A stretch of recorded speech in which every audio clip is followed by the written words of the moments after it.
ज़बूर 133 साम 133। मैं अपनी बहन शनाज से रिक्वेस्ट करता हूँ कि वो आगे आएं और खुदा के पाक कलाम को पढ़ने में हमारी रहनुमाई करें। लॉर्ड चर्च, हम खुदावन की ज़िंदगी बख्श कलाम में से देखेंगे ज़बूर 133। देखो कैसी अच्छी और खुशी की बात है कि भाई बहम मिलकर रहें।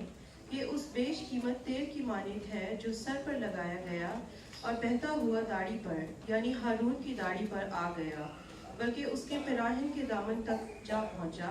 या हरमोन की ओस की मानिंद है जो सियोन के पहाड़ों पर पड़ती है, क्योंकि वही खुदावन ने बरकत का यानी हमेशा की ज़िंदगी का हुक्म फरमाया है।